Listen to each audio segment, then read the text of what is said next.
Hello everyone, in today's video we're going to be finishing up our series on the M2k, that's the Miltech Simulations, which is a neat little aircraft here. And we're going to be doing some basic autopilot stuff, do a little bit of climbing, do a little bit of maneuvers, and we're going to try to get this thing back down on the ground. Now I'm going to tell you right away that I am definitely not good at landing this thing. The DCS version, no problem, anytime, anywhere. This one, just something about it makes it challenging. Let's get started. So let's go ahead and taxi into the runway. If you're picking up with us from last time, I probably know this is where we paused. And we're just going to give it a little bit of power. Our nose wheel steering is still enabled, so we don't have to stress about that too much here. And we can quickly test everything, make sure it's working quickly. Just checking to make sure my fly-by-wire is in the right position here. I'll come down here. We actually have other switches. If we needed to, we could turn on the landing light right there. And of course, we also have our strobe light, which we can go ahead and tap real quickly. Just going to check the approach. Approach is clear, and we're going to kind of gently snap our way over in this direction. Good time, of course, to double check to make sure your instruments are set up correctly. Everything's looking pretty good for me. I've got my first waypoint selected already on the last video. Go ahead and gently line ourselves up like that. Right there. I'm going to go ahead and disengage my nose wheel steering. I'm just going to confirm that the nose wheel steering is disengaged. Yep, it is disengaged. A couple little chores we want to do real quickly here. One thing I forgot to mention last time is if you do intend on using your transponder, make sure you turn your transponder on. That's definitely apologies from the crew that was not getting it. One of the things you'll notice here is you can play with this thing all afternoon, and you cannot change this setting, which is one of those things where it's like, that might be a problem for some people. Another thing worth noting down here, so you actually come swinging down here, is neither of these guys work. It's just not something they programmed yet at this time. But what does work is we do have a working radio. It makes it a little bit easier for the purposes of actually changing our frequencies and things like that. You just have to be a little careful when you start pushing buttons on here because of the way that they basically set it up. But one of the things I find a little annoying with this one is, you do have the presets is how they normally would do this one, but you do have this. I actually recommend using the regular menu over here for the purpose of changing the frequencies. I find it a little irritating to kind of fiddle with it here, but it does work. It's just, like I said, it's a little goofy, but anyway, to share that. So one thing you're going to want to do before takeoff is double check to make sure you have an afterburner enable button. If you do not have that on your joystick yet, just go run over and go set that real quick. My landing gear in the right position. There are no flaps for takeoff here. We're going to be using a full power takeoff. We're not light, but we're not like murderously heavy here. We've got plenty of fuel on board and we're ready to go. Here we go. I'm going to go ahead and apply full power. We're going to let the plane crouch. Go ahead and let go. The afterburner comes on. You can see the afterburner is on because the little PC light comes on. Is a politically correct afterburner. So during acceleration here, all we're doing is we're just kind of keeping an eye on the speed. I'm going to sit a little bit lower in the seat so it's easier for you folks to see. There's about 110. We're looking at about 145, 150. And we're just going to start pulling back on the nose a little bit. And we're just going to hold this angle. And the aircraft just kind of comes up on its own. As soon as you get a positive rate of climb, go ahead and slam up the landing gear. And we're going to come off the afterburner right there before we exceed the maximum speed of our gear. Delightful. And we're just going to enjoy a nice gentle climb. And just look at the acceleration on this thing. That's incredible. So what we're going to do now is we're going to start proceeding our way up north. Destination. Like I said, we set everything up as far as navigation last time. Go ahead and smoothly apply some more power. Again, we're out of afterburner. One of the things I appreciate is that afterburner is considered independent of our friend, the actual thrust. So I can push the throttle all the way forward like I just did, but the afterburner doesn't come on unless you hit the afterburner. But all right, let's go come on down here and take a look at what we've got going on. So you can see here that we're slowly starting to take that left turn up towards the destination. Again, a little bit of turbulence making things a little bit fun for us, but again, nothing too obnoxious. I'm actually going to lift the nose up a little bit here. I think a little too low. There we go. That's about it right there. Okay, so we're just going to enjoy this gentle turn. Again, I'm paying attention to this instrument as we swing around in case you're looking for kind of a reference point. Just trying to pick up a little bit of speed. I'm trying to get my speed up to about 0.75 to 0.8 on the Mach, so that's going to get us a very, very smooth climb speed. And that's looking pretty good right about there. All right, go ahead and start to straighten this out. One thing you'll notice is there is no display in the heading tape there that lets us know exactly what's going on. So you can see there we're about 0.78 there, so it's a good time to go ahead and start bringing the nose up just a little bit. And as we're bringing the nose up, of course, we can just start our climb. Like I said, usually a high Mach is a good speed here. 450 to 500 knots indicated, but obviously as we get higher, we have to use the Mach indicator. And all I'm doing right now is I'm keeping that pretty centered the best I can, as I'm kind of doing basically play the up and down game here, heads up display. Definitely got to like fiddle your head position a little bit. All right, this looks good actually. Looking pretty good. And I kind of play a fun little game here. Once my speed starts drifting off a little bit, I kick in the afterburner to give us an extra little bit of get up and go for the purpose of going up. But what I'm actually going to do is I'm going to turn on the autopilot. Now, when you hit the autopilot on this thing, you'll notice that the first mode it does is it tries to activate a rough attitude hold. Now, one of the things you'll observe here is there actually is an altitude select knob here, actually the desired altitude that you want to climb. So, for example, if I were to do 6,000, you can see this thing freaks out and panics. Of course, we don't want 6,000. We want to go down to 30,000. So if I wanted to do 35,000, for example, I could actually set this to 35,000. If I shut that mode back off, I can now press the Alt and If button and it starts moving up. I'm going to go and disengage the autopilot. I find it a lot easier to do these things manually. There we go. And you always want to pick your altitude before you activate the autopilot. You can see if you activate it again right away, it's going to immediately grab it from you and try to slam you back down because it tries to copy the last altitude that you were just at. So I'm going to go ahead and dial this one back to 35,000 feet, just like that. If I were to press this button now, you'll notice that it is now armed and it is holding this attitude as we climb. Now, of course, we're starting to slow down, so it's a good idea to go ahead and push the button you have. Oh, there we go. Oh, feel that? That's good. That's good acceleration. It's good. And, of course, we can enjoy this nice, gentle acceleration. And then you're going to get slammed through the ceiling as this thing levels itself off at a previous altitude of 30,000 feet that we selected a few moments before. So, like I said, you kind of have to be very mindful of this thing. It definitely works, but the way that the systems are a little bit finicky, I think you're always going to be kind of fiddling with them. Now, the cool thing is, let me go float down here so you can kind of see the different options. So basically, this is your autopilot master. The switch right here is going to try to grab the current altitude and hold us at it. You can see it's doing a real nice job of that. Now, if I push this button right now, you'll see how it captured the current altitude I'm at. Let's see, I want to do 35,000 instead. We'll do 36,000. Now, the button above it, this Alt F button, what that should do is that should go ahead and kick on the automatic pilot climb. Normally what happens is we begin a nice gentle climb. You can see how we're kind of leveling off at about 1,500 feet per minute, and it's essentially going to hold that 1,500 feet per minute until we get to the target altitude that we selected in this little box here, at which point you're going to pop off of Alt F mode, and you're going to pop over to Alt mode. The other option we have, of course, is this lovely nav button. Click on this button, you'll notice my aircraft starts to turn. It is turning not towards my nav, but it's turning towards my heading bug, which is this guy right here. Now, if I want to actually follow the heading bug, I'd have to actually adjust this so that the heading bug is going to be directly over my desired position. So you can see right now that the heading bug is chilling right above the 6, which is exactly where my lovely little arrow is pointing. So while we're cruising, no problem. This aircraft is completely on automatic right now. See, we're doing 0.97, so we're moving fast in this thing. Matter of fact, I could even kick it up a little bit more if we want to get going a little faster. Let's go ahead and hit the afterburner. Oh, man, that punches you in the chest. That's nice. So the top speed of this aircraft, you could easily do Mach 1.8 depending on altitude.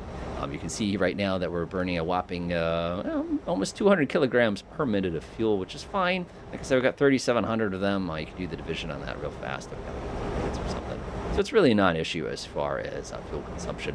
You want to go outside for a second. You'll notice there's no sound. Isn't that fantastic? Because we're traveling quicker than the sound can actually follow us. I just like that little detail. And you can see we're already at 1.4 here, and I'm just going to enjoy my nice little acceleration. Like I said, this doesn't have to be a long video, only on account of the fact that I enjoyed it. Aha! I can see that I'm playing a flight sim here. All right, picking up speed. That's exactly what I wanted. We're still in Alt F mode right now, which is perfectly fine because we're still enjoying our gentle climb out. Apparently going Mach 1 point something makes it difficult for your bandwidth to keep up with you. Go figure. There we go. 1.6 is plenty. So what I did is I kicked the afterburner off. I'm just at full throttle right now. You can modulate the afterburner gently if you want to kind of stay at these speeds. But again, we're traveling 1.6. This is plenty fast enough. So while we're cruising along here, let's go down here real fast and take a look at some of our autopilot stuff. There's our selected out mode, and if we come down here, you can see very clearly it breaks down your bearing as well as your distance. And if you come down to here, it'll actually tell you what our ground speed is as well as our estimated time of arrival, which is going to be 3 minutes. That's fast. Do you have any idea how long that drive takes in the real world? That's just insanity. So as we're getting close, of course, so we have to make a gentle adjustment. Keep in mind, wind is going to make this a little more challenging for you. So actually got to come to my right a little bit. I'm actually going to come a little extra to my right because there could be a bit of a crosswind or something. That's kind of giving us a gentle kick there. There we go. Now you can see I'm still full throttle, by the way, but I've got no afterburner. And we're coasting at 136, which I'm not complaining. As I mentioned, we're moving. As you can see over here in the bottom left, our altitude light did pop on, which means we're now holding our new altitude. Our selected altitude was 36,000 feet. So you can see that took no effort at all. And as you probably saw during our flight planning earlier, you can see there's the coast right there. There's our river. Lots and lots and lots of people on the coast. We look out the left side of the window, and there's going to be an awful lot of brown and lakes because it's just how New Hampshire is. Just kind of one of those things. So I'm going to go ahead and skip to the top of descent.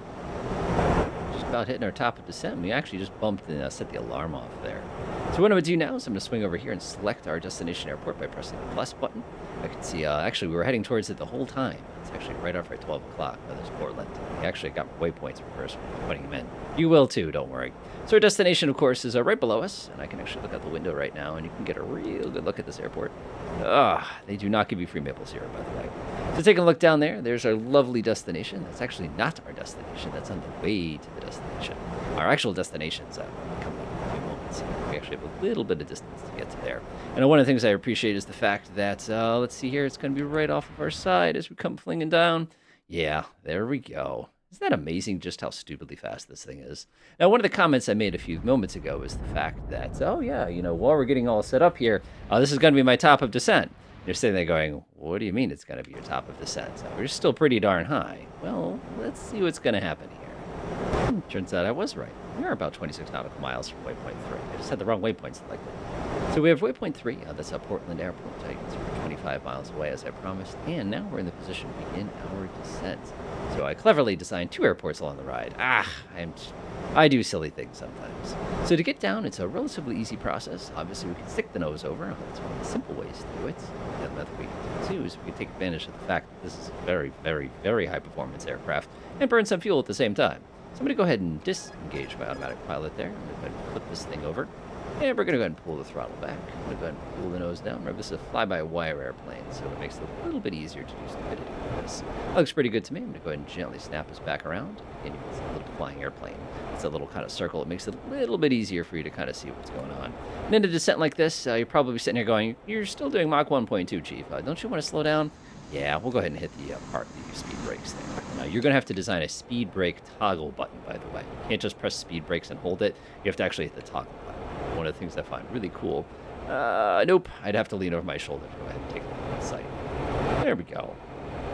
Once you're satisfied with the speed brakes, you can press your speed brake toggle one more time and retract them. Of course, it's going to make it easy. Just be gentle when you do maneuvers like this, because when you're moving at speeds like this, it's very easy to overstress the aircraft. We are still doing almost the speed of sound. There we go. Come down. We've got 12.5 nautical miles to go. There's our good old-fashioned Route 95 killing right off the right. Nice and low, nice and low. Let's go ahead and pull that nose up just a little bit. Okay, it looks pretty good. We've got about 900 feet. That's a pretty good altitude for us. You can see our slowing down. We'll talk about that in a second. You know what? I'm going to come to the autopilot. I'm going to press the capture button. Ooh, thank you. Oof, don't do that to me again. Good. So now I'm going to go ahead and take this as an opportunity to get my little heading bug all squared away. My navigation hold mode is already on. Our craft is going to take a nice gentle right. Now, one of the things I was mentioning before is if you take a look right here, you see these 2 little kind of carrots chilling on both sides of the heads-up display. Those are actually indicating exactly what our speed is doing. So when this goes below your flight path vector, it means you're slowing. When it goes above, it means you're accelerating. So you're very, very smoothly accelerating there. Or not decelerating, rather. Swing to the right just a little bit more. There's our airport. I can see the tower already. Doing a perfectly fine job. Now, landing this thing, not a big fan of this. Not a big fan of this. And I'll show you exactly why as we come into the approach here. There is a very sophisticated fly-by-wire in this aircraft, but I find that the fly-by-wire system, it almost feels like you're kind of fighting it more than you're actually going to be using it for purposes of keeping things nice and stable. And you'll see what I mean. We're about to go ripping over the airport there, and again, I can actually see really carefully, there is a little tiny carrot. You see the little guy, looks kind of like a shield? That's actually where our navigational point is. It's actually right over the top of it. You can see every time the inertial system updates a little tiny bit, it sort of adjusts itself. I don't know, I think that's kind of cool. And there is our Portland Airport. Let's get ready for landing. Okay, so fortunately we have slowed down. We're only doing 216 now, which is plenty slow enough for us. One of the things you're going to be hearing is you're going to be hearing a very angry fly-by-wire system, basically saying, how dare you? There it is. Now, this aircraft, I don't know what it is about it, but if you've got any weight on this thing whatsoever, you're going to find it incredibly challenging to actually descend here. So what I'm going to do is I'm actually going to open up our little panel real quick. head over to aircraft. Flight performances, massive balance of fuel. We're going to pretend that we've got a little less fuel here. So what I'm going to do is grab my fuel. I'm going to go ahead and drop that to, let's drop it to about 20%. So I'm going to load the aircraft. You're going to get some warning lights and all that. It's going to basically be saying, hey, you're low on fuel. And you can actually see our left side and our right side is showing we're significantly lower on fuel right now, which is awesome because it's going to make this aircraft so much more polite for the actual landing here. So I'm doing about 144 knots. If we were still heavy like we were a few moments ago, this would not be 144 knots. You'd be doing like 185. There's no flaps in this thing. All right, that's looking pretty good. We're going to get ourselves set up for a left downwind. When you're taking this turn, by the way, like I said, I really wish the heads up was a little easier. Okay. When you're taking this turn, the big thing is just do it gently. It's very tempting to go, oh! And it's going to holler at you. When you get really slow, then it really hollers at you. You know what I mean? Landing gear coming down. A little bit of a pitching motion when you do that. It's nothing bad. A little high. Double check to make sure your speed brakes are in, by the way, when you do this. You do not want your speed brakes to be trailing when you take the last turn.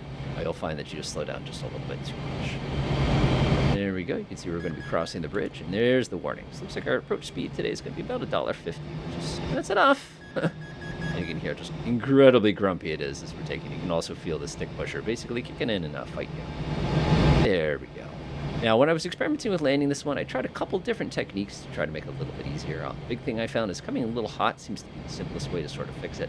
I said we're doing about $1.60 here, so we're going pretty darn quick. And just a little bit so you can see what's going on. There we go. Nice. Fortunately, we don't have that nice cue, so make it easier. Now, when you're coming in, if you pull back suddenly and you feel something pushing you, just add throttle. There we are. A little bit of burble, nothing too bad. Whoop! A little bit of power. Oh, we're here. Bounced once. And now we're down. Nice. Nice. I'm going to hold the nose off the ground a little bit. You have your speed brakes. You're going to go and hit it. Not the world's best landing by any means, but like I said, I do not know what it is about this thing, but it just does not have that low speed lift that we get over in DCS. As, of course, you start to slow down, the real one of these has a big old parachute in it. We're not going to use the parachute. We're just going to use the runway. One of the things they do have there is if you look in the middle of the screen there, we're going to hold the brakes on this. You can actually see how fast you're decelerating. So if you're concerned that, I'm not slowing down fast enough, you can just look up there. And again, if I stand on the brakes, you can see you get about 4. If I come up with the brakes a little bit, you get to 2. And there we have it, the M2k. It's a nice little aircraft. The design, that landing is probably a 1 out of 10 as far as stuff that I've done in the past. But like I said, it's just not intuitive enough. It doesn't feel right. I'm still playing with it, still kind of getting the hang of it. Like I said, I'm just used to the way it lands in DCS, where the speeds are definitely a lot lower. And you could see even with that reduced weight ratio. I'm going to go hop on the nose wheel steering. Again, you have to do that with toggle alternator 4. I saw that in the previous video. And now we can start making our way off. Find a nice little easy place on the side here for the purposes of parking. Oof. Oh, man, that was an embarrassing landing. But, again, I just don't know what it is. And, again, I have no excuse. I should be coming in at 200 knots and gently crisping the ground kind of a thing. But just, I don't know. Still working on it. All right, so let's get ourselves all nice and lined up here. Go ahead and tap the brakes there. One thing I love with this aircraft is the parking brake is in an awesome spot. It's like an actual parking brake. I don't know. I just find that kind of cool. With that all taken care of, we should have closed that a long time ago, by the way. Shutting this thing off is very easy to do. We can also go ahead and come over here. Just click this switch to the side. And you'll notice as soon as you do that, of course, everything starts spooling down on us. We can swing over here, just tap in all of our switches, and enjoy.